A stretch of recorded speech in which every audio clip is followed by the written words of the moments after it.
safe. I didn't think I would use that word here. Hey everyone, it's Steve and Kim from Action Nerd. I hope everyone had an awesome Thanksgiving weekend. Yeah, we did. We sure did.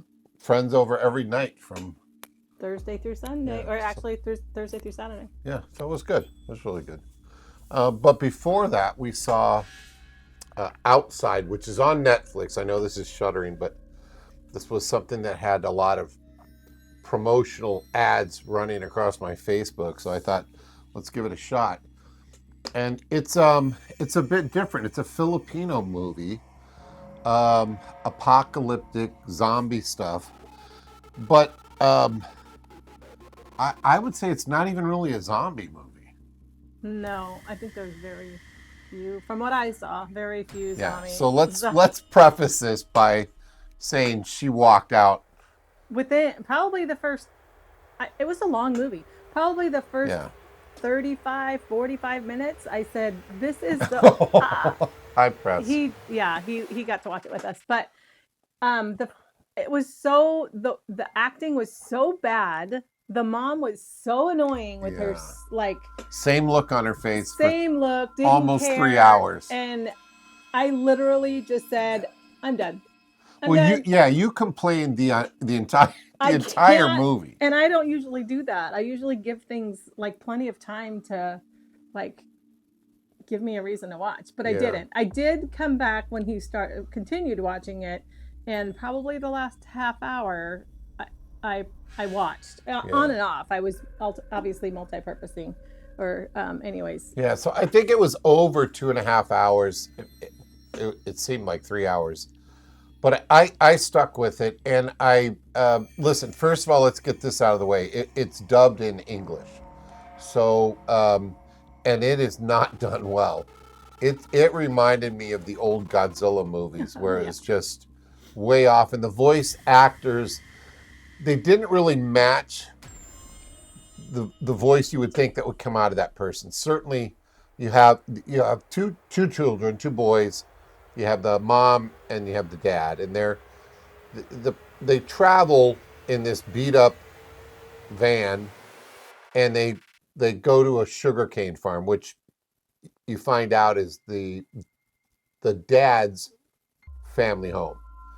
And there is a scene in here that is probably one of the best zombie scenes I've ever seen done up, where the father is surprised by someone that's still at the house, and it's just amazing.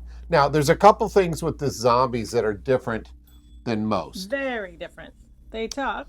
So when they talk, and they're cognitive, so they think. They're not just like dumb zombies. As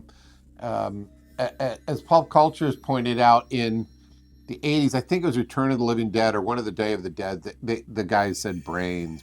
So there was talking zombies before, but not thinking. And you could tell they were thinking because they didn't make like clear sentences like we're trying to do, but they did say things like you run, and it was just you could tell they were thinking. The other thing is they weren't slow to move. They could move normally. And run. Yeah, and run. So that's like the old 28 Days Later when that was introduced. But so I thought that was good. The zombie look was some of the best zombie looks I've ever seen. I think it topped Walking Dead, because I loved Walking Dead when it first premiered, and then it got a lot of CGI stuff. But the practical effects on Walking Dead were unbelievable.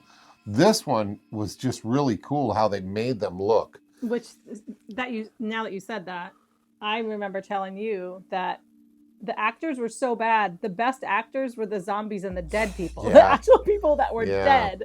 Their acting, I thought, was better than the live actors in the show. Yeah, probably the best actor in the whole show was the older son. Yeah. Everybody else did not do a good job. Later on, the dad did get better and more interesting, but the mom was just the same face over and over. She did flip as well. Like the tail end of the movie that I saw, she finally had an acting part. Yeah, she acted. Yeah, that's right. That's right. which really brought the end to where it needed to be. So Yeah. yeah, she totally flipped, but she was zero personality the whole beginning of the movie. So like I said at the beginning, it wasn't really a zombie movie. It was more about a family dynamics with skeletons in the closet and secrets coming out at the end, and big family secrets, and that struggle that they have as a family, and it goes back and forth. Now, I will tell you, there is a scene in here that absolutely made us both cringe. You did come back for the scene that the mom had to do to save the son. Oh yeah. Yeah. So that scene was just One of the brutal. The one I opened kind. Yeah, absolutely. It was brutal, and they shot it in a way that wasn't too. I said it's brutal, but it wasn't too disturbing. It was. You knew what was happening, but you didn't see it like constantly happen. It wasn't like the Terrifier where he's like sawing away at it.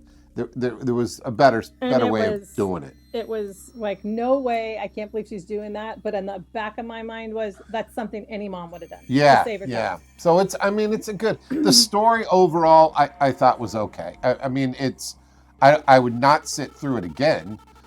And had the dubbed voices been better, I think this would have made the movie, and it would have done a lot better. I don't know how it's trending or anything like that. The cast was Sid Lucero as Francis, the dad. Beauty Gonzalez as Iris, the mom. Marco Massa was Joshua, who was the best actor in it. So good, congratulations, Marco. And Aiden Tyler Patdu as Lucas. And it was filmed in the Philippines, which is cool, at a sugarcane farm.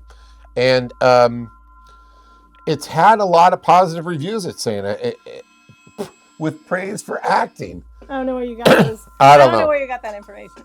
Cinematography was fantastic. Yeah. Really, really good.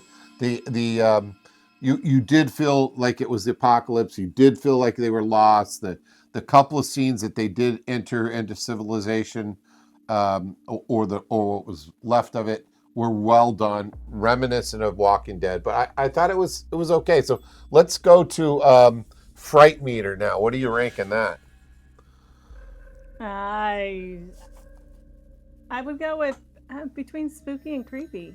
Yeah, I agree, because there were some good scares to it. I thought jump scares to it, but it didn't like make me not want to walk upstairs or tell you not to scare me at night. So yeah, I agree with that. What about the gore Although score? I did.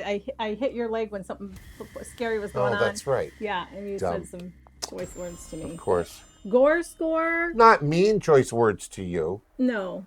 An exclamation of a bad word Exactly. that you scared me. Okay. Yes. Gore score? I didn't see a ton of the movie, but what I did see, I said I didn't see a ton of it. But I would go with, I can't read. Fire hose? Yeah, fire hose of blood.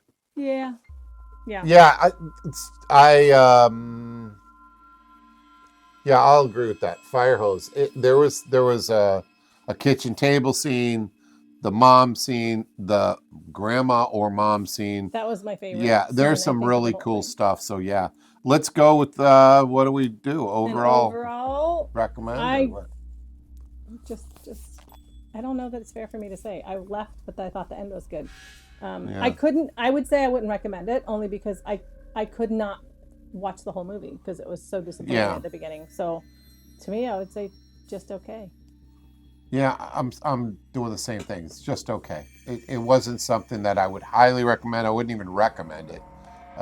Except if you're into zombie films, then yeah, by all means check this out, because it's a different play on it. If you can get past the horrible dubbing, everything else probably works. And the actors probably worked really well if it was their own voice. It just didn't work with this, I thought. So that's it for us on Shuddering.